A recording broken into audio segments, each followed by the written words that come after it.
Good evening, everybody. Welcome to the Toon Review, and tonight is a special show.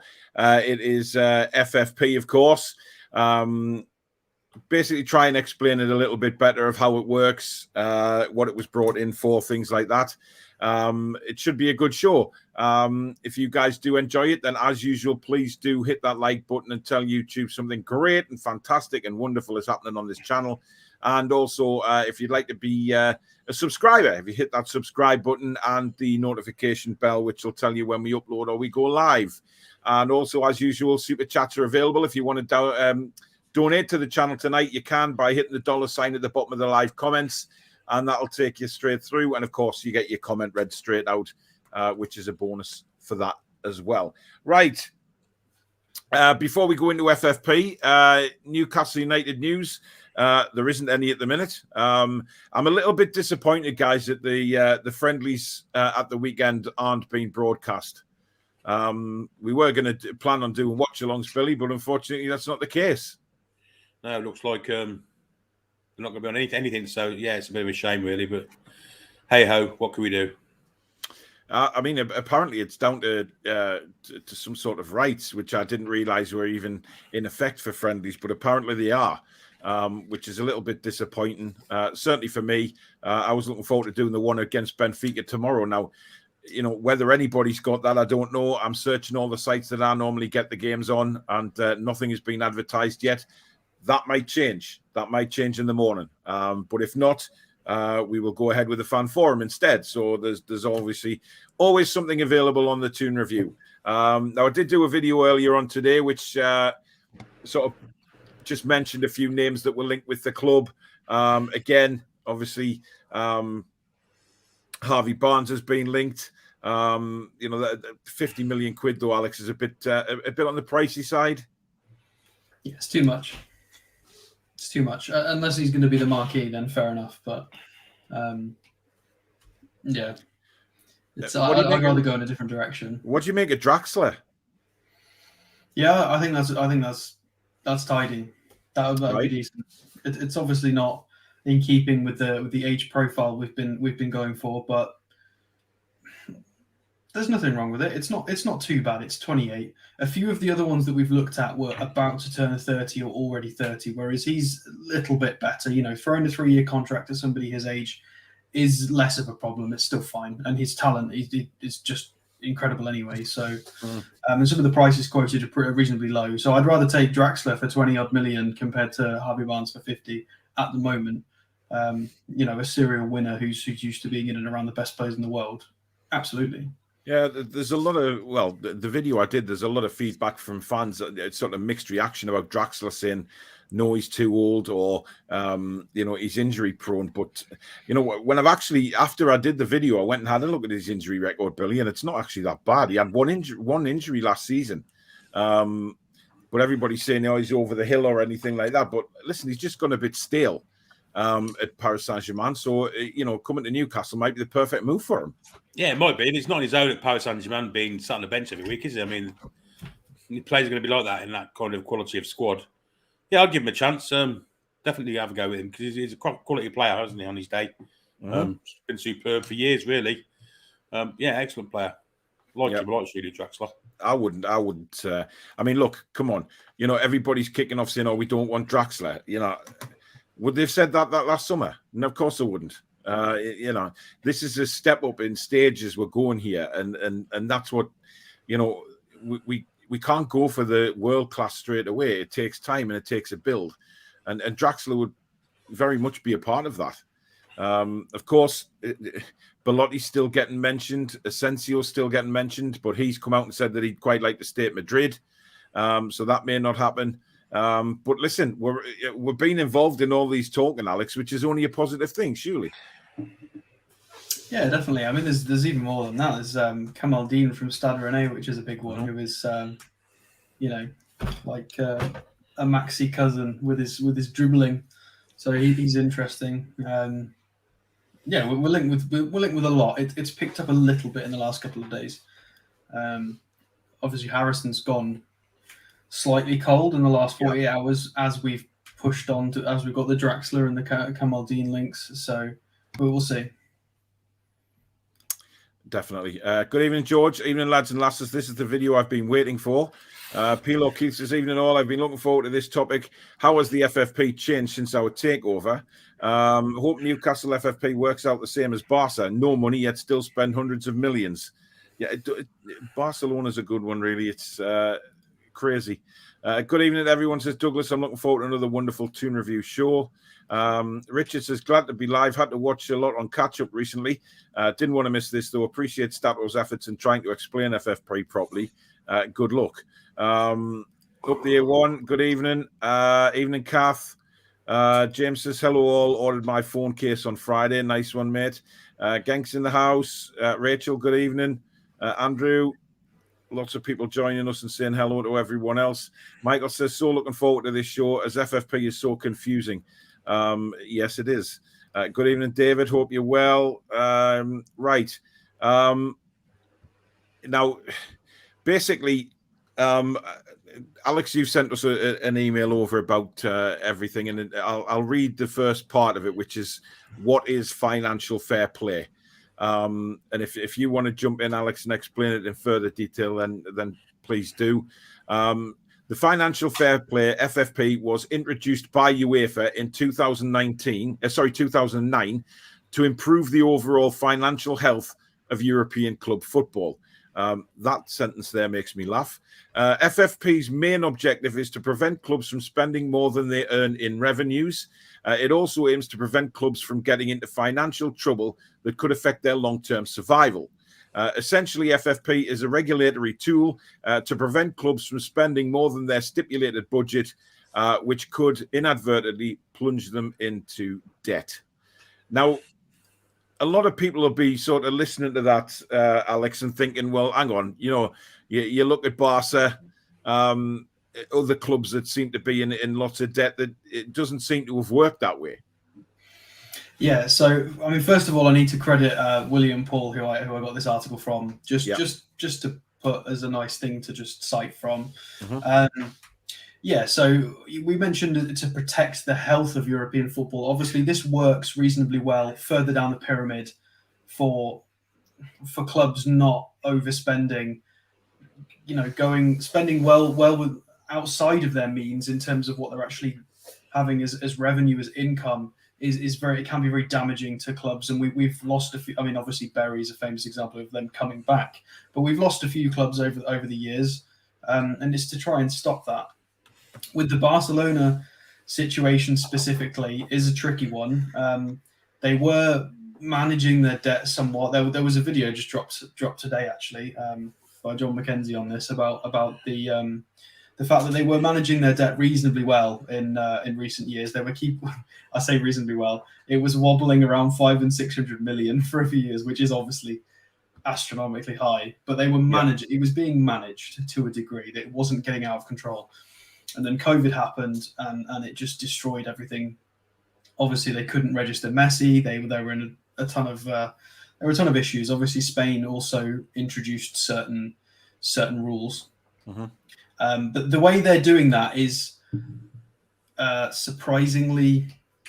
Is my mic on stream? Is my mic a bit funny? Is it? No, you're right. It sounds like your computer mic. Like it happened with Billy the other day. That is my proper mic. I might just be a bit further away. I've changed my setup, so. All right, no, fine. We can still hear you clearly. I just wondered. That's fine. So yeah, the way they're doing it is slightly different. They don't seem to be breaking any rules. It's a bit risky, but they are doing so. This is what the chairman's called it. He's called it financial levers. He's naming them, and he's selling broadcasting rights in chunks. So they did a 10% sale and they've just cleared a 15% sale as the second lever they've triggered.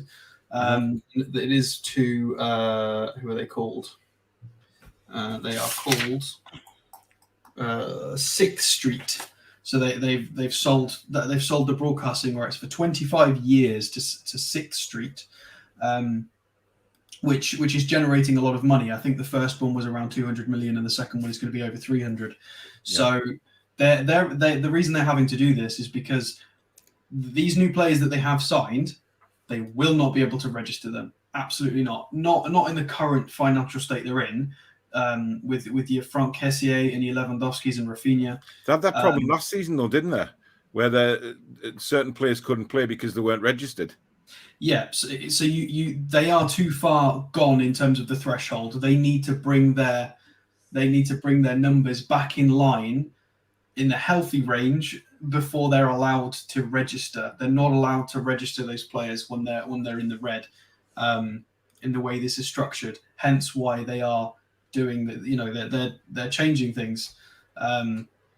So it's primarily this financial levers thing where they're selling their own broadcasting rights in advance, which some people are saying could be dangerous, isn't dangerous. I mean, ideally what they need now is they need their on-pitch performances to improve in the next 3 to 5 years. They need to go reasonably deep in the Champions League. They need to start picking up some trophies and earn a bit more money from everywhere, because they got hit really hard in COVID, and they need to balance. So it is risky, because if Lewandowski breaks both legs and they underperform and they don't win any trophies in the next 5 years, and they struggle in the Champions League, or maybe they don't even qualify for it, it could go absolutely horribly wrong. And then what they've done now would be a disaster. So this is obviously betting on them being somewhat more successful on the pitch. That's why they're putting all their chips down on the table with buying Rafinha and Lewandowski and stuff. They're really trying to push. So they're not technically breaking any rules as far as I'm aware. It seems fine. It's just a bit odd, but it's risky long term, and I certainly don't want us to be doing anything like that. No, it is risky long term, Billy, because if you look at Barcelona, they're not what they used to be. Yes, they've still got some very, very good players, but if we use Barcelona as an example, like Alex has just said there, they have to go deep in competitions, etc., to make sure that they get the income back. If they don't, then that puts them in a hell of a situation. It kind of appears to me as though they've been abusing FFP for that long. Yeah, and because they've they always fill out the stadium. They've generally won trophies most years. They've gone deep in Champions League. They've won Champions Leagues, and yet still here we are. And it all kind of, to me, is down to the COVID thing. I think had COVID not happened, they probably got away with it. But that year or two without fans in the ground has really, really killed them. I think there should have been some sort of allowance for the COVID thing. Whether there has been or not, I don't know. But... everybody got allowances for that. Everybody got reasonably good allowances. I think a lot of people are just making Barcelona the scapegoats in the comments, to be honest. Darren says that how is it that Barcelona can sign quality players when they're supposed to be over £1 billion in debt? How can that be right? And we have to be careful how we spend our money, because Barcelona, I think the banks in Spain play a big part with these clubs, certainly with Madrid and Barcelona, and they're able to be bailed out on numerous occasions. But I would have thought, Alex, that FFP would have come into that, even though they're getting bailed out time after time. Well, they've not broken any rules. Very true. Yeah, it's the best way I can describe it is when everybody talks about politicians and everybody talks about people with dodgy finances. There's a difference between tax evasion and tax avoidance. They're technically different things. This is a similar thing. So technically, they are risking things financially which could hurt the club in the future, which is what FFP is designed to try and stop, is clubs being destroyed or being mismanaged financially. So they are circumnavigating the concept of it, which shouldn't be allowed in theory, but as time is going on, clubs are finding new and different ways to circumnavigate the rules and get what they want. it just depends. And in theory, the suggested changes to the FFP, which whether there could be amendments to it, and we'll see how it goes.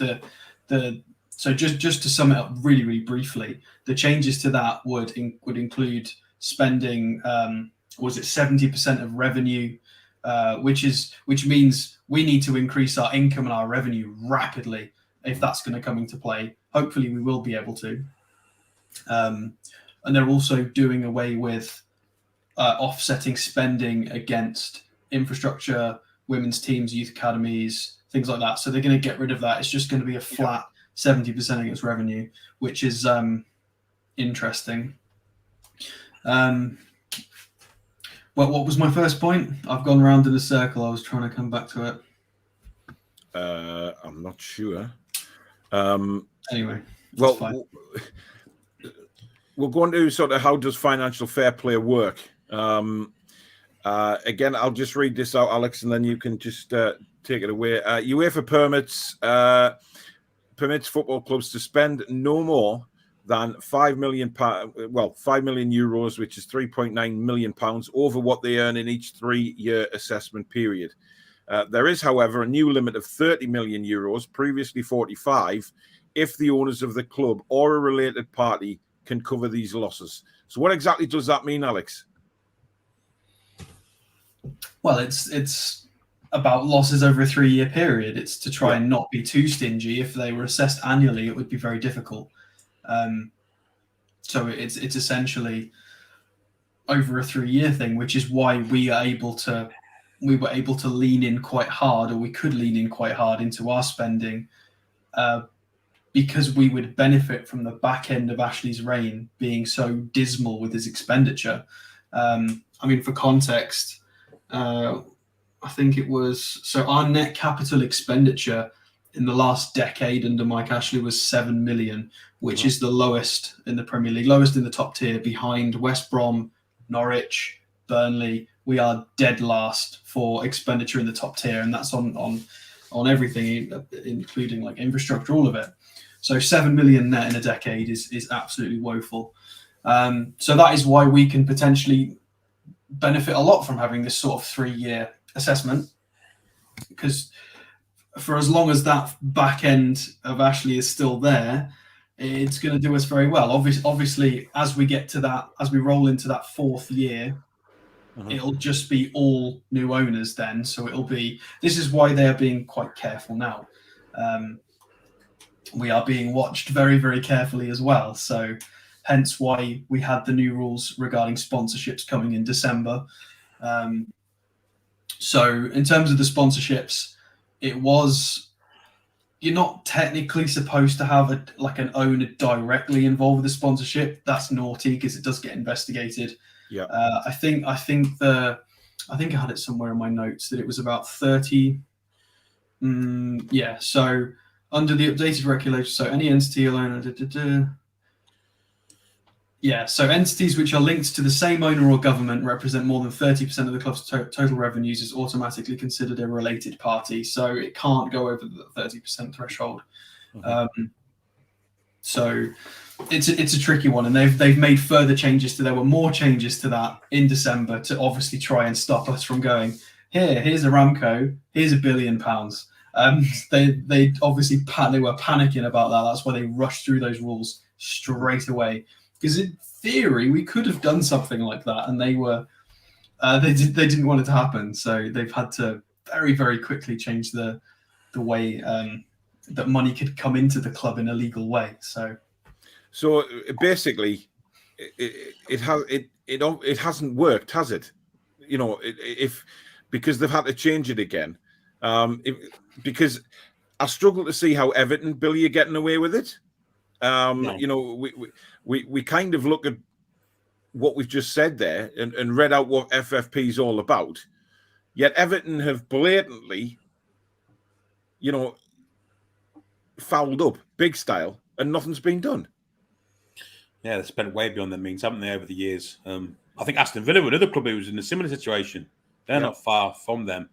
If they'd have gone down when they were meant to, they'd be screwed right now. Absolutely. Yeah, I don't know why they're getting away with it. Well, I do. It's because they're a so-called big club. Had it been someone like, let's say, Norwich, Derby, whoever, they'd be getting screwed for it, I'm sure. Yeah, and this financial fair play, I mean, this is why the Big Six, the so-called Big Six cartel, are kicking up a stink, because if we were to break into this Big Six, one of them are going to fall foul of FFP eventually, aren't they? Absolutely they are, because they've spent to try and keep in contention for European places, spent heavily. We've seen Arsenal spend a lot of money this year. If one of those was to fall out of the top six and not compete for European places, I'm sure that the FFP rules would be heavily down on it, or should be. You'd think they would be. But as we're seeing with Everton, it's not really happening yet, is it? Well, Alan says here, Everton are being advised by the Premier League regarding transfers. Listen, I think Everton this season are screwed. I think something's going on behind the scenes as to why, yes, they brought Tarkowski in on a free, but I don't think they are spending much money simply because of the FFP, Alex. I think something's going on. They've been told something and are having to just, sit back, because you look at their side in pre-season, it's not much different to the one that got relegated, the one that almost got relegated, and they could be suffering next season because they simply cannot spend money. Good as far as I'm concerned. I don't. A lot of what I've been researching for the show makes sense. The Barcelona stuff makes sense. The PSG stuff makes sense. It's frustrating, but it still makes sense. The Everton one is the one that I can't figure out. The fact that they were allowed to write off somewhere between 140 and 170 million on COVID losses, despite the fact clubs of similar sizes, such as ourselves, I didn't write down the exact figure. Ours was somewhere between 20 and 35 million. So the fact that they're allowed to write off 7 or 8 times more than us in terms of COVID losses, when we have a larger stadium, are they selling more shirts than us? Possibly. Is it that much more? Doubtful. It's probably quite similar. Revenue. I don't think for a second they're selling more shirts than us. I cannot believe that for a second. But then you've got the new stadium on top of that, which they've been, given the benefit of the doubt, and they've been given some respite on some of that financially. Then with the transfers, and obviously they're not going to have gotten as much sort of prize money for finishing where they did. It's very confusing. I'm not sure how it's allowed. It interests me because I'm not seeing a lot of sort of big money being spent by Everton. They're in for loan players and obviously free transfers. But it was interesting. Clarkey says here, Everton trying to offload Dele Alli after just 6 months. There's obviously a need to make some money back somewhere along the line, but they've been caught out. I'm pretty sure of that. But the question is, why has it not been made more of? The teams that went down last year, it could generally have certainly Burnley could have a say and think, well, hang on a minute, we got we were only just relegated. They have submitted a complaint.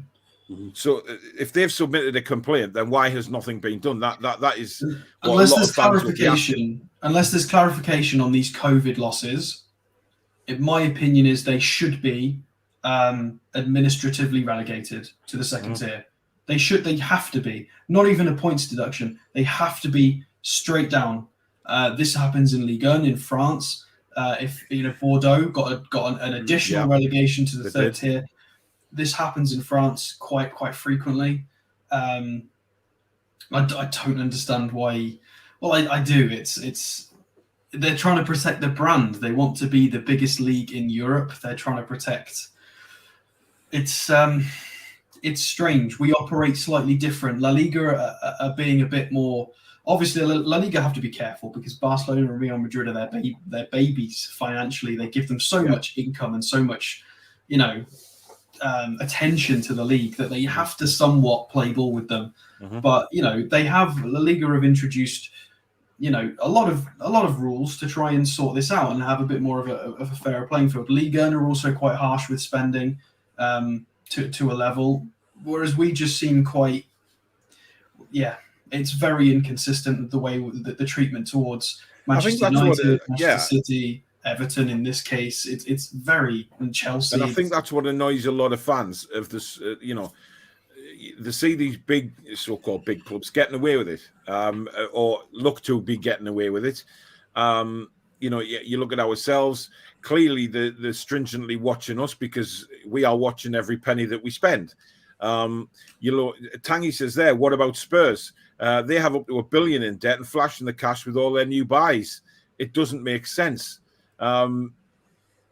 Spurs are another one. The new stadium. Gary's mentioning Everton and the Russian loan that they received. Is that causing a problem?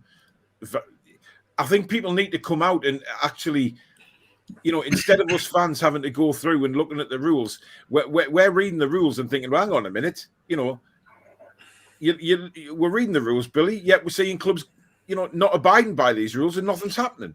Well, I think Everton weren't panicking so much until the Russia-Ukraine thing kicked off. They lost the benefactor, didn't they, straight away? And that's really dropped them in it. Usmanov was basically, bankrolling them, wasn't he? Absolutely. And that's kind of put a stop to that. And that's why Chelsea were in deep doo-doo until Todd Bowley came along with his Morgan Stanley millions. But all these big clubs seem to get away with it because of the real estate that they own around the ground. For instance, Chelsea's hotels around Stamford Bridge kind of cover some of their debt. The Old Trafford, the hotels around there, I think, cover some of their debt also. Yeah. So they're kind of digging into other opportunities to kind of go around financial fair play. I think Spurs' stadium, for instance, the worth of that comes into account. And of course, we don't actually own our stadium, do we? So it's kind of there's too many loopholes for me. There really is. Yeah. The loopholes that the bigger clubs are utilising that the smaller clubs can't. Ian Han, thank you very much for your £20 super chat, matey. Very much appreciated. He says, best show on YouTube by a long way. Thanks, Ian. Really appreciate that. Big Mally, the Leeds fan. Hope you're well, buddy. Everton have been told to pull the reins in, hence the sale of Richarlison. They blamed COVID, which I find hard to believe. Well, Everton, look, the COVID, it doesn't wash with me, especially with Everton.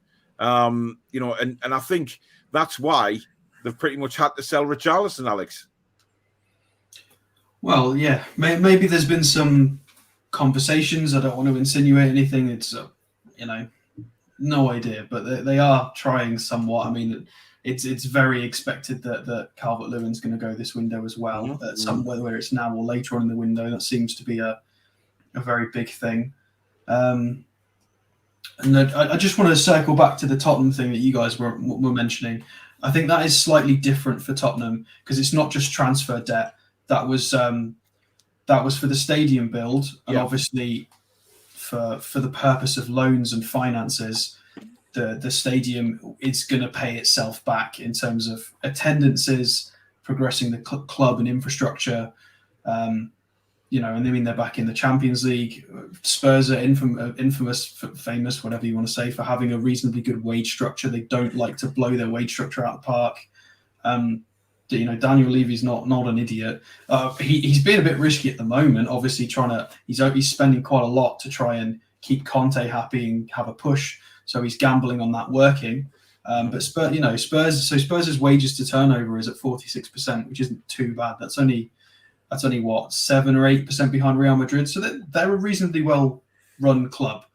Yes, they have huge debt, but the debt is because of the stadium and it is going to start ticking back. Whereas the Barcelona debt, which is similar, isn't because of a new stadium. It's just pure transfer, lack of revenue because of COVID, mismanagement. That was different. That was just pure mismanagement. Whereas Spurs can, there is a difference. But that mismanagement has to be punished somewhere along the line. It has to be. Darren says Man City broke FFP rules a couple of years ago and got away with it. Imagine if that happened at Newcastle, we would be punished big time because of our Saudi owners. They didn't get away with it. They had to pay. I thought they had 30 to 40 million. I think. Yeah, they did get a fine. But it seems ridiculous to me to penalise someone for financial fair play with a fine. So Manchester City were given a 60 million euro fine, suspended 40 million euros. And also had the same, so they had a squad reduction to 21 players that they were allowed to register in Europe, and 2 years of salary cap restrictions as well. So they did get punished. It just wasn't quite as publicised. But for me, if you break the financial fair play rules, and I think Billy, you were just alluding to this, surely it has to be points deduction or relegation, because you know Burnley wouldn't be relegated had Everton been punished properly, and I think that's what a lot of fans will be angry about. Certainly for the likes of Burnley, who did things fairly and keep things very structured at that club. We know that they've been structured for years and years. Yes, some people can say, well, they've never ever taken a risk and they've always just sort of struggled to stay in the Premier League or went down and came straight back up. But they've kept the structure. They haven't broken any rules. Everton have, yet they are still a Premier League side. I don't see anywhere how that is fair. I really don't. Charlie says, how can Arsenal spend 100 million in this window?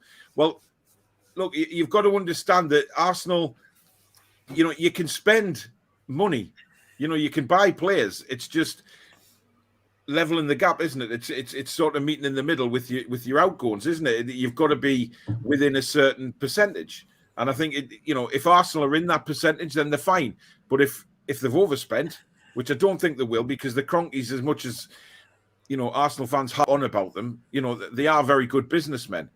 They've lost big wage earners, haven't they, the past 6 months? Aubameyang and Lacazette, them kind of people will go on other clubs. So yeah, kind of helps them. They justified it by saying they had lost transfer revenue due to COVID, saying that the pandemic depreciated their player transfer sales value. Just them. How does that just affect Everton and not every other team? And that's the annoying thing. But yeah, Ryan says the Premier League are too pussy to relegate a team. I truly believe that. I don't think they've got the balls to do that. Absolutely, 100%. I think they would if it was not someone of that ilk.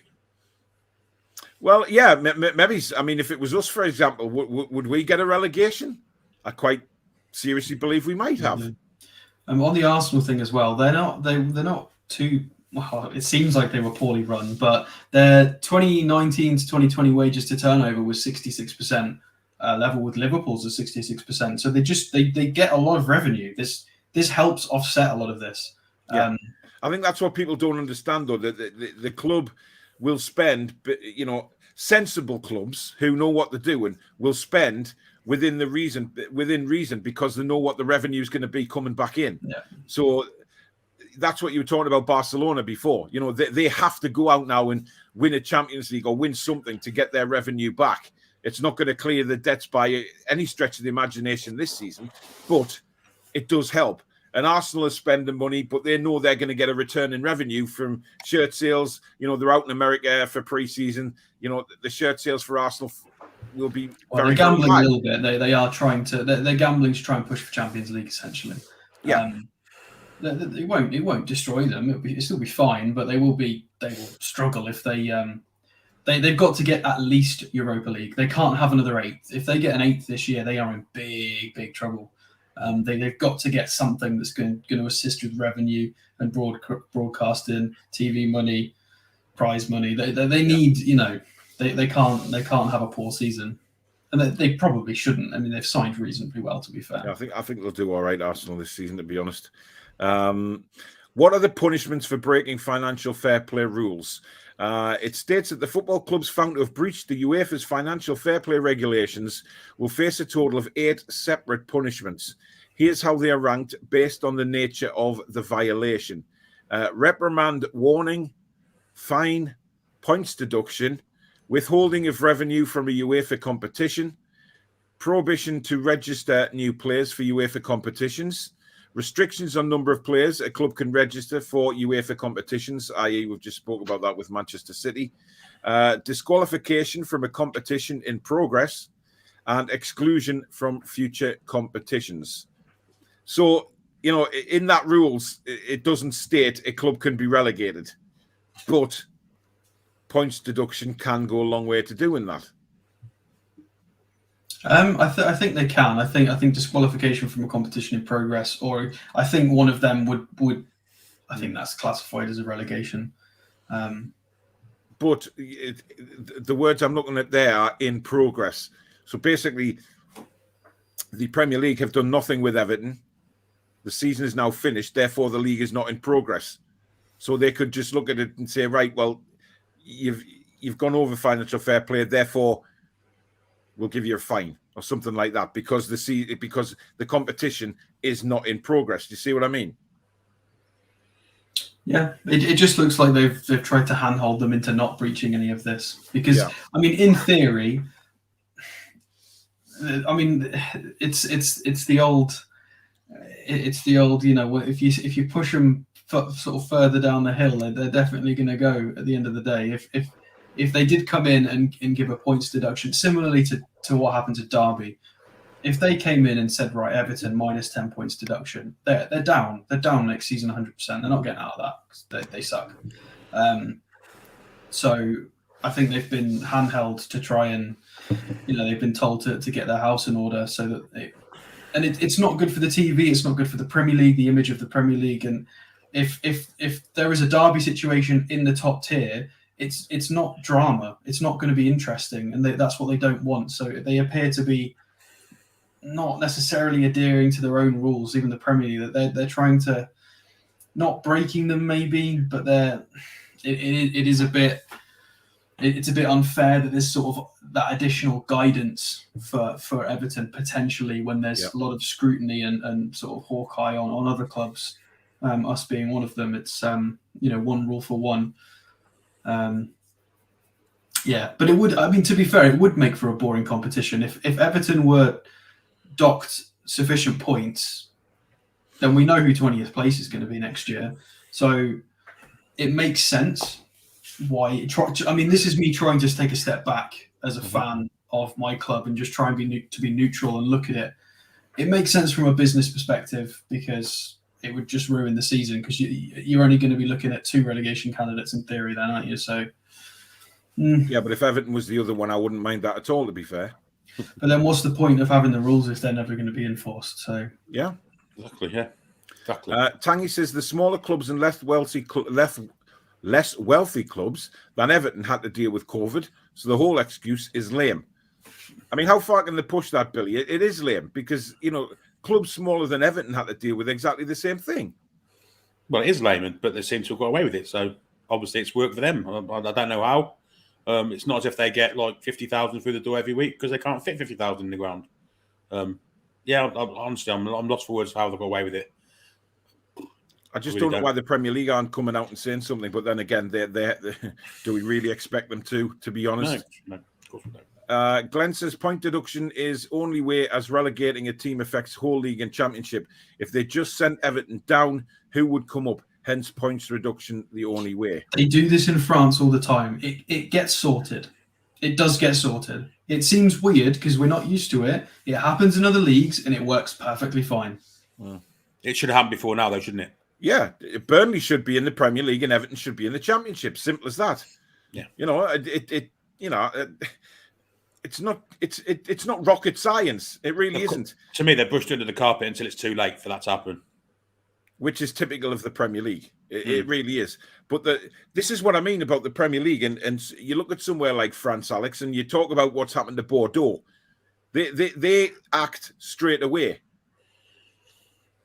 Yeah, I mean, to be fair, Bordeaux were trying to get out of it. They nearly did. They were waiting for some additional financial support. They were waiting for Jules Koundé to be sold this window because they would get a sell-on fee for that. And he's not gone yet. I think he's toying between Chelsea and Barcelona. Yeah. So if they'd have been given the benefit of the doubt until the end of this transfer window, there's the possibility that they might have been able to balance it. And they weren't given that chance. They were just double relegated. So they were ruthless. They were very cutthroat with Bordeaux because I think they probably could have made it if they were given a little bit more time. So, yeah, but on the flip side of that, Alex, it's good to see that a football federation is being ruthless for FFP failure. It's Premier League should take a real hard look and think, wow, they've acted very strongly. I'm not sure what the Spanish FA are like with it. This is a question, Paul. They've acted with Bordeaux, but PSG? Well, PSG must bring in a lot of revenue. Let's be honest, more than Bordeaux.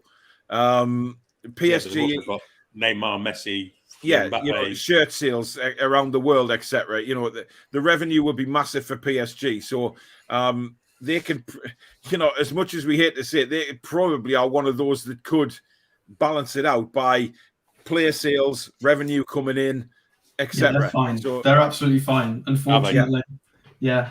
I mean, it's funny. Their amortization has gone from what was it, like 13 or 14 million in 2011, and it's gone, and now it's sitting at around 143 million annual amortization of transfer fees and things. So that's that's a mental increase. Explain what amortization is, Al. Yeah, so amortization, that's where when you pay a transfer fee for a player, it can be broken down across the contract length for that player's got. So it doesn't. So it's a better way of doing it. It's good for clubs. It's one of the reasons why you might have heard a lot of people saying we could have spent upwards of 600 million in one window if we really wanted to. And if we have large contracts and we break the fees up, and that is also under the conditions that the wages aren't super high, because obviously you get the amortization and then wages are separate, so you can't amortize the wages. But the transfer fee is how it's done, which is conveniently. So a prime example of that is we signed our deal with Noon, our sleeve sponsor, for just under 40 million. I can't remember how long the contract length was exactly, possibly 4 or 5 years. And then we got Botman through the door at also just under 40 million on a 5-year contract. So the Noon sleeve sponsor actually matches up and pays for the Botman transfer annually in the amortization. So that's a prime example of how it works if done correctly, and how our sponsorships, if we can get proper ones through more, can help us. Which is why we can't just go and throw 150 million right now, because the owners possibly, maybe they do, maybe they don't. We don't know that, but maybe they don't have guaranteed sponsors right now. Maybe they're still trying to work things out about making sure they don't get punished for being linked to sponsors too much. Yeah. It's a difficult and different game right now. So maybe that has something to do with it. And the owners aren't necessarily going to be looking at the next sort of the rolling 3 years or even the next 5. They might be looking even beyond that. They're going to have long-term models as well, which may explain why they're doing what they do. And we've got crap money. Like Fun 88 is a 6.5 million contract. That was for the whole contract, I believe. Whereas our shirt sponsor, our sleeve sponsor, is worth 8 times that. So crazy, it's ridiculous. Yeah. Which just says to me that the eventual whoever gets the shirt sponsorship in the future, we're going to get a lot of money from that, given how much we're getting from the shirt, from the sleeve sponsor. Sorry. Moving on to the next bit. What are the criticisms of the financial fair play regulations? This is an article written by William Paul, I believe. The first and the most notable drawback of the FFP regulations is the rules creating a bias between the wealthiest clubs and teams fighting to secure European football. Sponsorship is not an area which the FFP can easily meddle in. Any sponsorship revenue received by a club after having their sponsorship deals investigated and given a clear record will be considered an exemption for financial fair play. Earlier this year, UEFA President Alexander Seferin confirmed, I said that right, Alex, confirmed that plans are in place to abolish the FFP regulations and replace them with a salary cap and a luxury tax. As per reports, clubs in European competition would be allowed to spend 70% of their revenue on salaries. Any team that breaches the new rules will have to pay a luxury tax, where the equivalent or more of any overspend would go into a pot to be split among other clubs. I mean, wow. Well, that's not good. The luxury tax thing is not good. This is all in principle, and obviously this article was from a little while back, so they I can't remember what they updated. They gave us some new information on this a few months ago. Uh-huh. We'll see. We'll see what new updates come of that. I'm not sure they're going to do that luxury tax thing. I think that's a bit of I think that's to It's a cop out, satisfy. Alex. It's a cop out. It's to satisfy us because if you say, "Oh, if any big club overspends, the overspend gets put into everybody's pocket," of course, all the fans are going to be like, "Yeah, that's not going to happen." Of course, it's not. It's ridiculous. Can you ever see a salary cap coming in, Billy? No. Now, the reason I ask that is obviously I follow the NHL in America, the ice hockey, and they have a salary cap in place, and they have done for a very, very long time, and it seems to work. The difference is there's no relegations and stuff. No, there isn't, and that's where the difference would come in, because if they brought a salary cap in, would they then have to salary cap Championship, League 1 and 2? Because if they didn't do that, then teams that get relegated are just going to sort of spend what they've saved on the salary cap and make sure they get promoted again. I mean, I was all for it when we had Ashley in charge. Strangely, not now. No. I mean, does a salary cap interest you at all, Alex, or is it something that just no? I don't think it's going to happen in this country. We're too far gone. We are way too far gone now. It would have been something we would have needed to talk about 10 years ago, possibly further back than that. Some of the wages it's just not going to happen. At the point, people can remember 10 or 15 years ago when obviously there were a lot of our best players were disappearing to Real Madrid, Barcelona. A few people were going to Juventus. Sort of back when we were still in those days, we probably could have tried to nip it in the bud, as Ferguson had just gone, Manchester United's wage bill wasn't stupid. Yeah, it was still very high.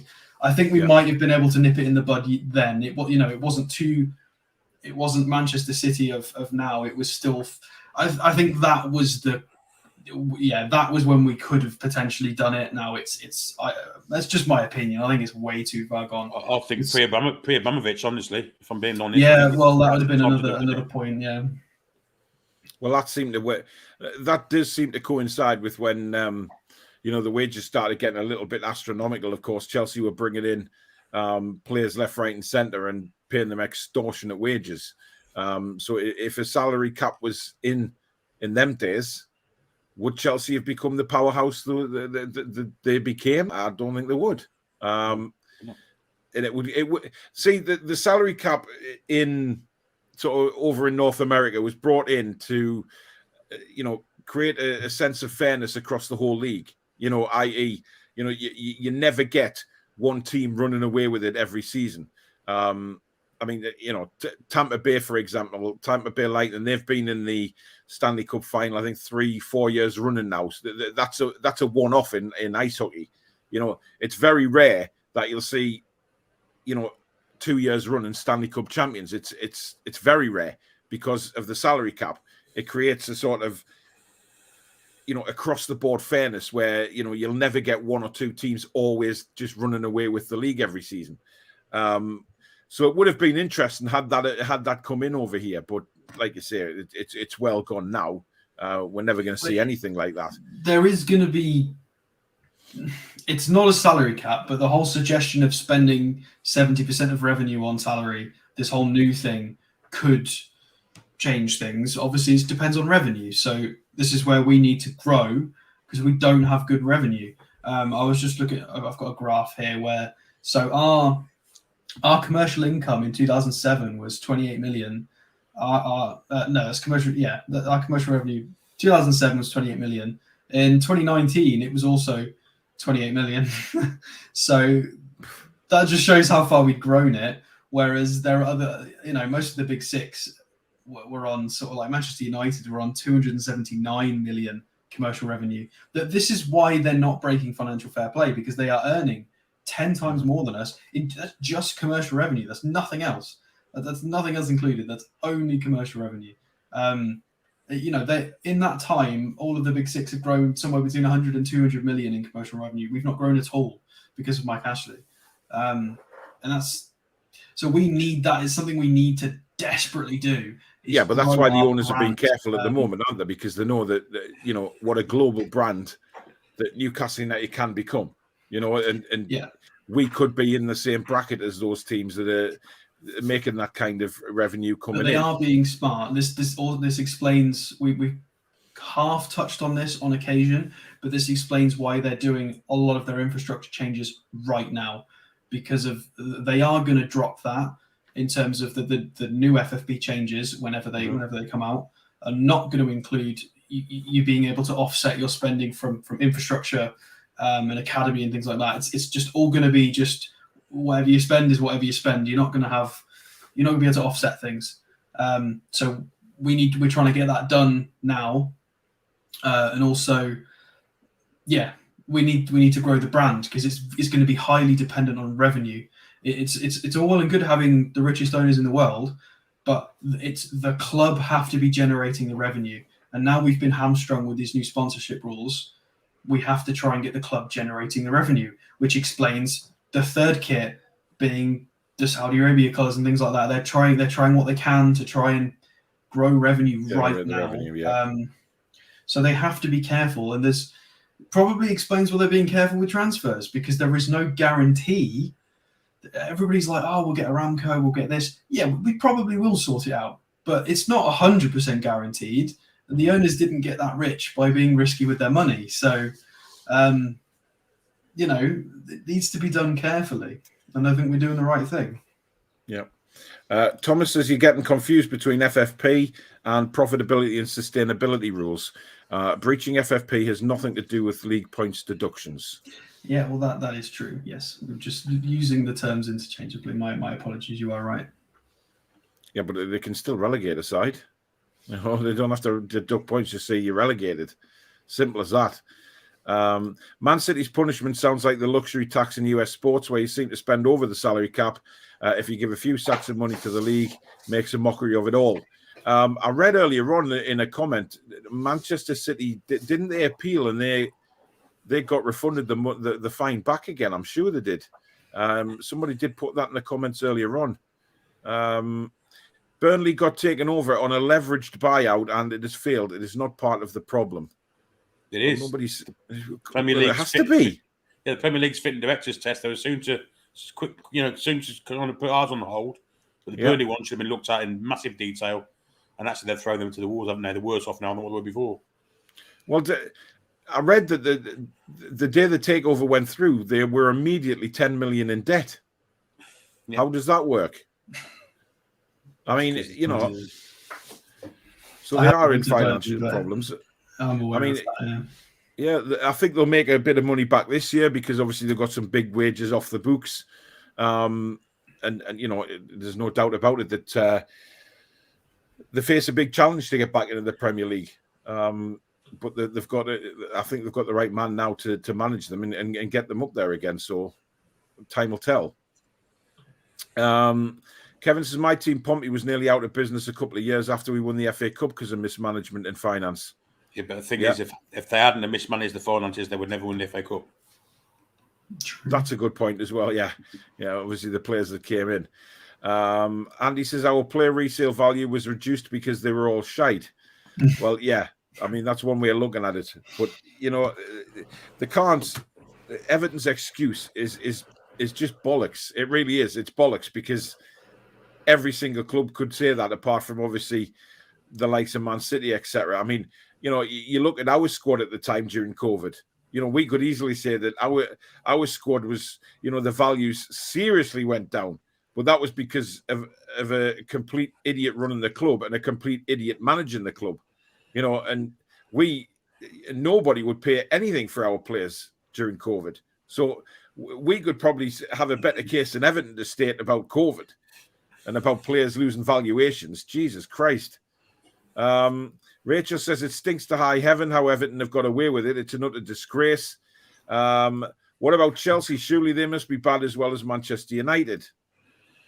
Well, again, they've got lots of real estate around the ground. I think that all kind of adds in hotels and stuff, and the actual value. It's under the football club banner, isn't it? The hotel and everything else around the ground, which counts as revenue into the club. Yeah, but their revenue and sponsorships are very ludicrous. They've got a lot of foreign sponsors. They do a lot with Asia and with Russia, of course. They're always in Asia on pre-seasons. their income is enormous. It's just what happens when you get to that point. You know, they won the Champions League recently as well. They've won a lot of things. Yeah, they spend stupid, but they make the money. This is what I mean. Going back to the same point, it's about revenue. This is why they can do what they do. This is why it seems ridiculous. Like I mentioned, growing revenue. I talked about our revenue not going up from 28 million to 28 million over more than a 10-year period. Manchester City's went up from 58 million to 246. So that's just commercial revenue. It's all about revenue increases. That's how we're gonna do what we want to do. It's unbelievable how much money some clubs actually make when you see it. It is crazy. Julie says we've lost or nearly lost some historic clubs due to financial mismanagement. A wider discussion on finances is an absolute priority. I agree. You know, we have lost some historical clubs. You know, not necessarily huge clubs, but very historical clubs. You look at Bury, for example. You know, they're a big historical club. You know, and you know, hopefully they're fighting the way back again because you know the fans have, I believe, have managed to get the ground back as well now. So Gig Lane is almost playable. I think it is for next season. It was a ramshack. It hadn't been touched for many moons, but from what I've seen on the pictures, they've redone it up again, and it's all with fans' money. And you know, but it shouldn't have got into that stage. You know, you look at how Bury were ran, an absolute disgraceful owner who just ran the club into the ground, didn't really do anything to try and save the club. And for me, that deserves, you know, punishment as well. But you know, it is what it is. But we have lost some very, very big name clubs over the years. Morgul says the rule they brought in was to prove fairness in comparison to other sponsorships. We just have to stay under the comparable to other sponsorship deals that exist. Yeah, but it's still not fair. No, it's not. It's not fair. So I've got the thread here. I've got it right here. So PSG had the deal with the Qatar Tourist Authority. That has expired from pressure from UEFA, but it was reported they were getting as high as 200 million euros a year at one stage from that. So that was PSG being directly sponsored by you know Qatari tourism. Like, yeah. So we're not going to be able to go and claim sponsorships retrospectively because people have done in the past, which is what a lot of people were talking about between October and December. It's are we going to spend all the money and break all the rules, and then Newcastle getting the new set of rules from now? And you know, it was this joke, and it's very true. A lot of people have benefited from. You mentioned Bashiri as well. Everton were getting 12 million for the. And yeah, they were paid 30 million for an option to buy naming rights for the new stadium as well. So they were getting a lot of money. Obviously, Leicester with the King Power Stadium, which is still linked to the owners, still unfair. And then Bayern Munich as well, having a lot of German clubs. Their commercial revenue is still very high, and it's just one rule for them, different rules for us, unfortunately. Ian Fleming, thank you very much for your 20 quid super chat, mate. Really appreciate that. Great show, guys, he says. Abs is sell. Anyone else still none the wiser? It's confusing, Abs. That's the thing. It is very confusing. Especially, I think the main confusion comes because some clubs are getting away with it. That's where the confusion is.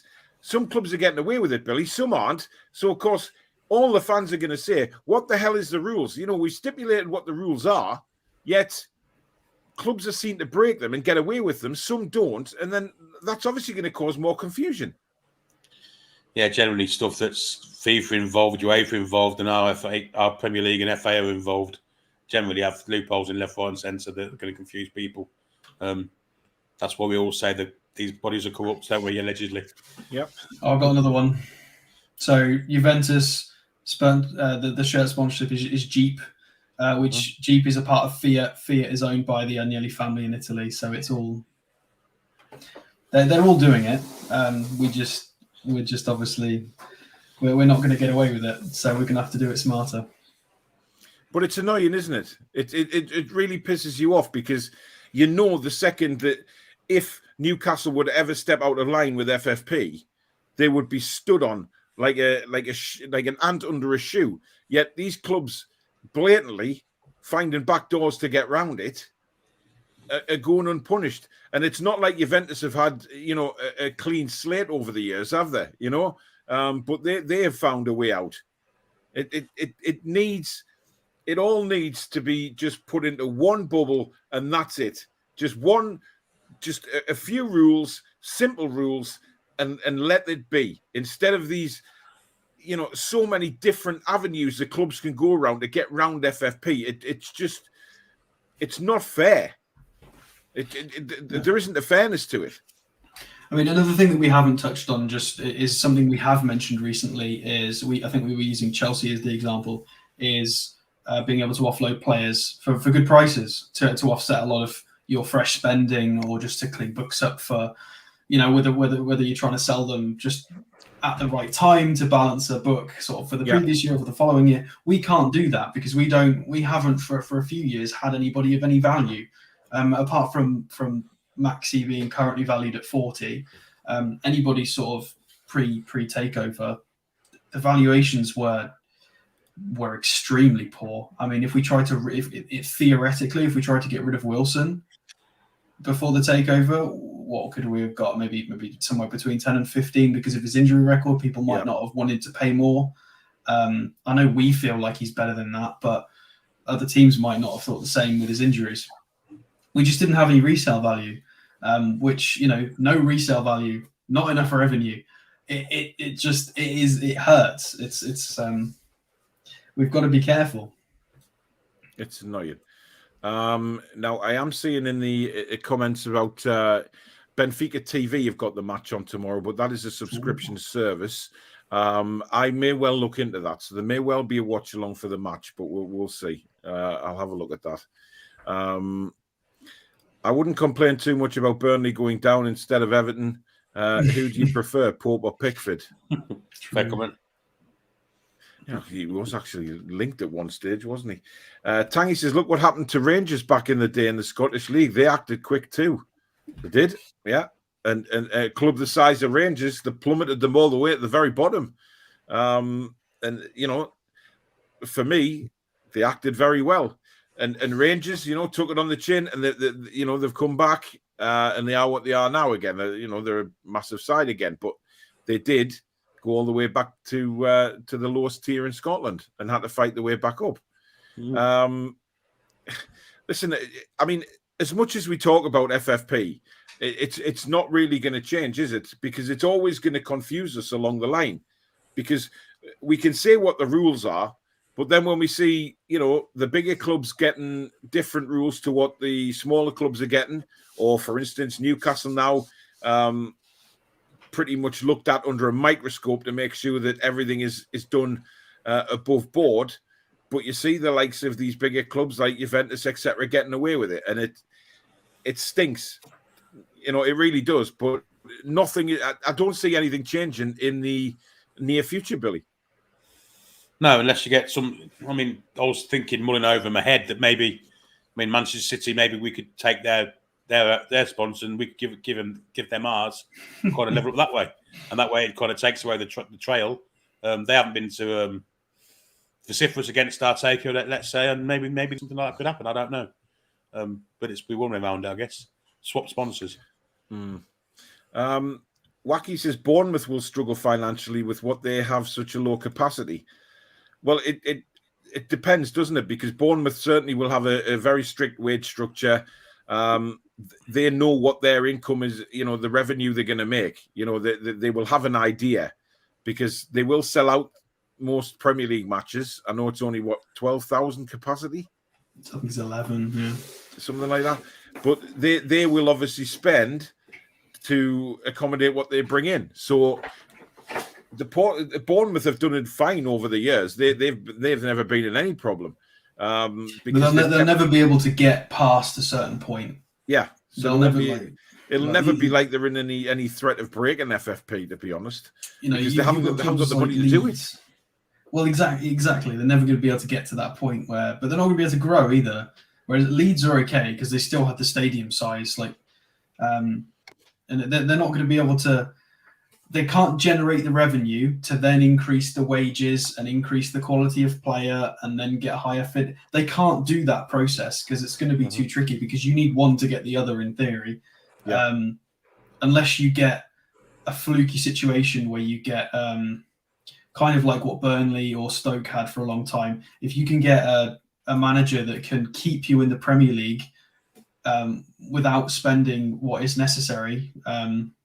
This is what Leeds have done. It's typically I should have added this graphic up for today actually, but I didn't. It's where people typically finish based on wages, and 1st to 20th normal placed finishes compared to the 1st to 20th wage spend is normally very similar.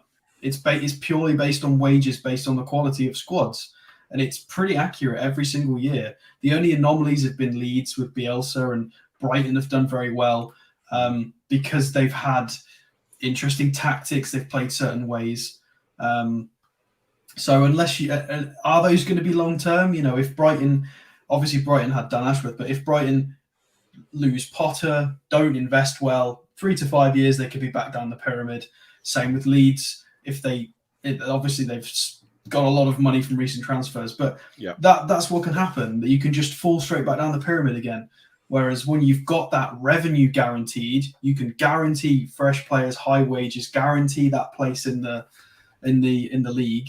Obviously, it's Everton have completely messed that up, but I'll try and find it for another show. But the wages to where you're supposed to finish it's scary how close it is in the table, and it's just more sort of support in terms of we need to spend to obviously get to where we want to be. We are going to have to break our wage structure. We are going to have to grow our revenue.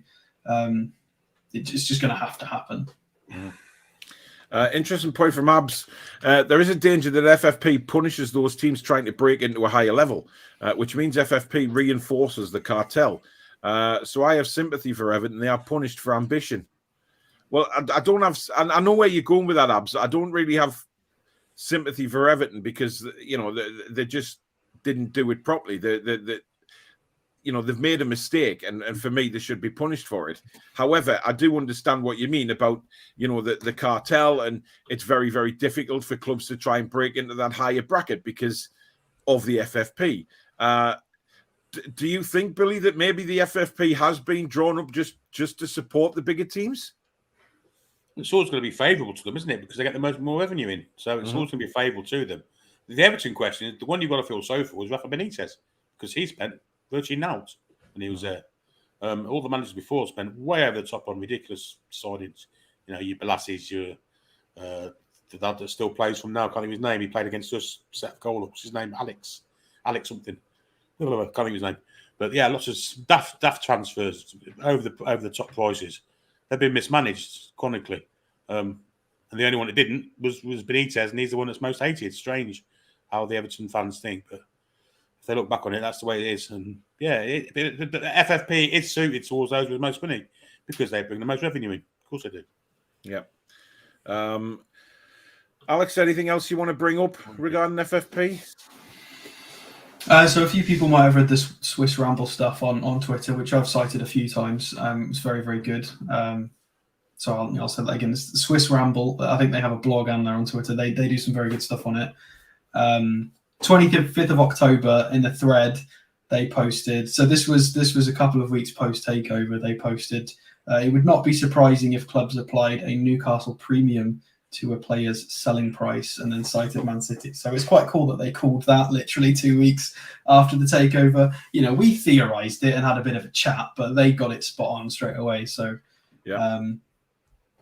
I mean, long story short, it's checked. It's a three-year rolling thing that's checked to prevent you getting your club in danger and overspending. It's to do with debt. It's to do with revenue. We need to increase our revenue for this to be viable. it seems confusing to people because there are clubs at the moment circumventing rules, or they're breaking rules and they're being ignored. So when you're looking at, we can't look at the PSG Qatari sponsor or how Everton are getting this COVID money so high, this disparity between ours and theirs. All we can do is just look at the standard rules, because if you start looking into what the other clubs are doing, it just gets frustrating. And half the time they're not even breaking the rules. Like what Barcelona are currently doing is technically not breaking the rules. It's still putting the health of the club in danger for the future. Yeah. But it's as we've said, it's problem is that Barcelona are selling off parts of the club to accommodate their debt, which is madness. I mean, how far do they go? Yeah, well, that's it, isn't it? I would think this is it now. I think what they've just sold should be enough to cover and register, and then they're just going to go through and see what happens. They do have saleable assets in De Jong and Pedri and stuff, so they could sell people for absolute big whack if they needed to. I think they'll be fine. It still is risky though.